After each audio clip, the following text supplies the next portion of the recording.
With WrestleMania out of the way, let's turn our attention to the real biggest show of the year, Backlash! With the 2023 event set to emanate from Puerto Rico, fans are expecting big things to happen to mark WWE's long-awaited return to the islands. The show immediately following the big one has often thrown up some pretty interesting scenarios as the company looks to take its new creative plans to the next level. Will anything on the card this year top these memorable moments? We'll have to wait and see. I'm Adam Pacitti from Cultaholic Wrestling, and these are the 10 greatest things to happen on the pay-per-view after WrestleMania. Join us!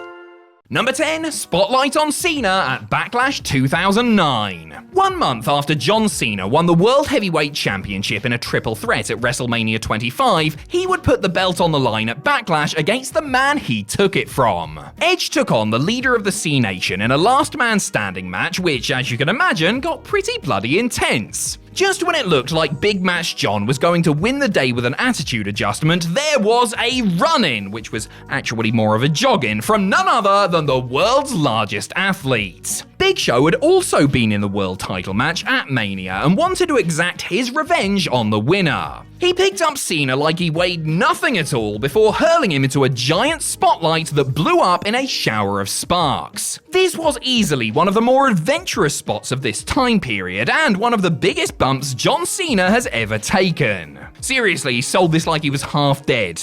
At least I hope he was selling. Number 9, the Inferno match at Unforgiven in Your House. The penultimate match to take place at WrestleMania 14 was the first time one-on-one meeting between The Undertaker and his demonic half-brother, Kane. Technically, the two had fought in a singles match back in 1995, but that's when Kane was a dentist, so it doesn't count. The Undertaker was able to overcome his satanic sibling after hitting him with 3 tombstone piledrivers. For their rematch a month later, WWE needed to up the stakes, and so decided to turn up the heat. Do you get it? Because they put fire around the ring. At the first ever Unforgiven event in April 1998, Taker and Kane went to war once again in the first ever Inferno match. There were no pinfalls or submissions here, the winner would be the first person to set their opponent ablaze. Unfortunately, the in-ring action wasn't especially brilliant here, as the match's gimmick severely limited how much space the wrestlers had to perform. Still, the sight of a wrestling ring surrounded by flames was every 14-year-old wrestling fan's dream come true. And if you think I have the time or energy to argue with a bunch of teenagers, then think again. Number 8, NASH'S leg up at In Your House 7, Good Friends, Better Enemies. As its title would suggest, the 7th In Your House was themed around 2 former pals having a bust-up. The friends in question were the newly minted WWE champion Shawn Michaels and his former bodyguard and real-life clique pal Diesel. They would be wrestling on a show that also saw the Ultimate Warrior take on Goldust in what can comfortably be described as the worst match of the whole year.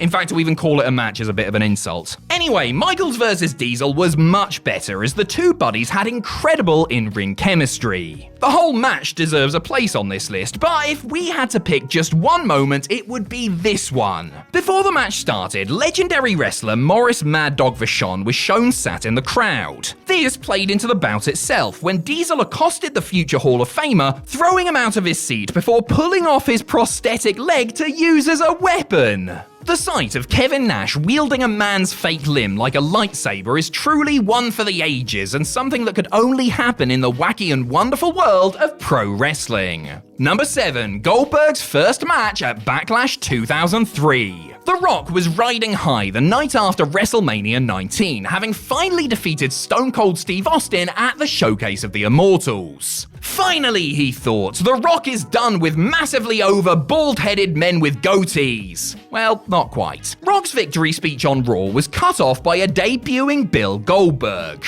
The hottest homemade star in WCW history had finally arrived in WWE and set his sights firmly on the People's Champion. This was gonna be juicy. After Goldberg speared Dwayne so hard that the microphone glitched out, it was clear that these two were going to face off somewhere down the line. And the two icons fought in the main event of Backlash 2003. They were given 14 minutes to play with, which is about 10 minutes too long for your average Goldberg match, but that is besides the point. Bill won the match with his trademark combo to send The Rock back to Hollywood and put himself on a collision course with the World Heavyweight Champ. If only we'd known then what we know now, we could have all warned Goldberg to stay as far away from that belt as humanly possible. Number 6, TITUS World Slide at the Greatest Royal Rumble. It doesn't feel quite right, but the Greatest Royal Rumble was the first pay-per-view to take place after WrestleMania 34. WWE's first major visit to Saudi Arabia was headlined by the gigantic titular match. 50 men would all compete for the chance to win the biggest Rumble match of all time and take home a hideous green belt that would never be seen again. Seriously, is that thing still in Braun's attic or something? When the time came for the 39th entrant to make his way down to the ring, the Saudi Arabian crowd was treated to the music of Titus O'Neil. The former primetime player ran down to the ring and, in one moment of pure joy, changed his career forever. We all know what happened. The big man lost his footing and slid headfirst under the ring.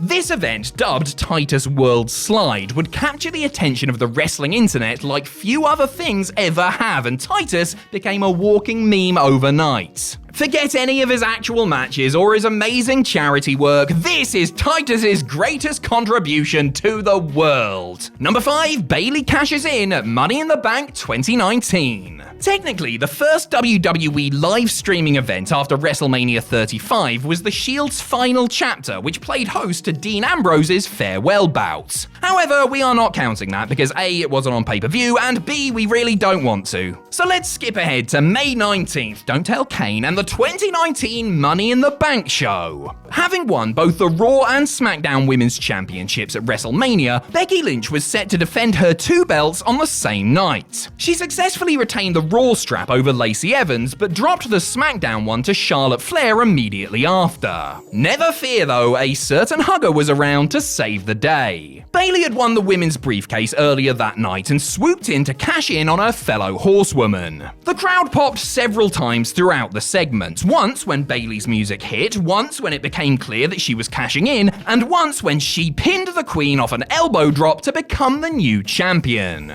This could be the best women's Money in the Bank cash-in of all time. Although, if you look at what it's up against, then that really isn't saying much, I guess. Number 4, The Shield clean house at Extreme Rules 2013. We might not be talking about their final chapter, but we can discuss when The Shield swept the board at the 2013 Extreme Rules pay-per-view. Seth Rollins, Dean Ambrose, and Roman Reigns all made their WrestleMania debuts in the opening contest of Mania 29. After beating the slapdash trio of Sheamus, Randy Orton, and The Big Show, the 3 upstarts then set their sights on some titles. First up was Dean Ambrose, who took on Kofi Kingston for the United States Championship. After a fairly short match, Ambrose would win the belt and then go on to barely defend for almost a year. Then came Reigns and Rollins, who teamed up to challenge Team Hell No for the WWE Tag Team Championships. The Men in Vests overcame Daniel Bryan and Kane to win the gold, completing the faction's clean sweep. With titles around the waist of each member, the Shield now looked more dominant than ever. Surprisingly few factions in the history of WWE had ever managed to hold championships at the same time, putting the Hounds of Justice up there with the very best. And speaking of groups winning lots of titles, number 3, the Power Trip hold the gold at Backlash 2001. WWE fans were not overly receptive to the idea of booing Stone Cold Steve Austin following his heel turn at WrestleMania X7. That would be like asking them to boo a kitten in a hat. Impossible. To make Austin the heeliest heel that ever healed, they paired him up with ultra dick Triple H to form the 2-man Power Trip.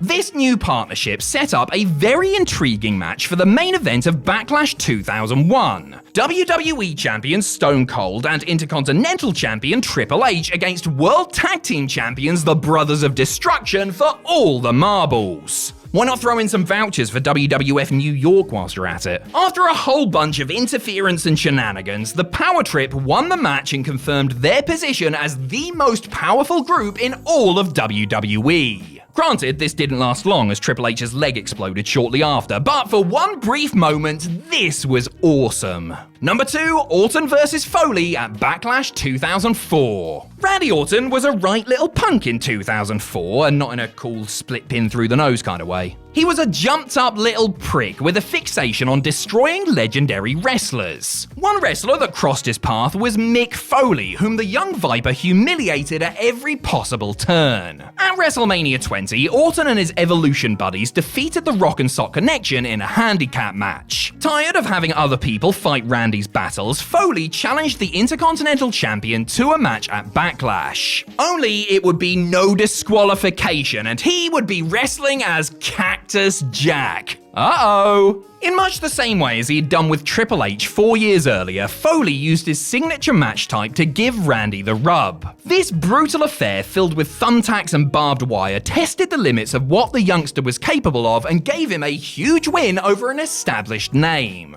Also, the match itself absolutely ruled. It was bloody, it was brutal, it was a Mick Foley match. It was never going to be soft and fluffy, was it? Come on. Number 1, The Rock beats Triple H at Backlash 2000. Oh, WrestleMania 2000. What could have been? Despite playing host to the likes of the Triangle Ladder match and the Eurocontinental Triple Threat, the rest of WrestleMania 2000 felt a little off. And that includes the main event, the McMahon in every corner match for the WWE title. Many felt that the addition of Mick Foley in the Big Show overcomplicated things, and that this spot should have gone to a singles match between WWE Champion Triple H and The Rock. Well, 1 month later, that's exactly what we got. With the deck firmly stacked against him, the Great One challenged the game for the top prize. Interference by the bucketful meant that Rocky was in a tight spot, but that all changed when the glass shattered. A still injured Stone Cold made his way to the ring, clobbering everyone in sight with a steel chair. This gave The Rock the chance to hit the people's elbow and pick up the win to the delight of the crowd. See, this should have been the end of Mania. Honestly, WWE, you boggle my mind sometimes.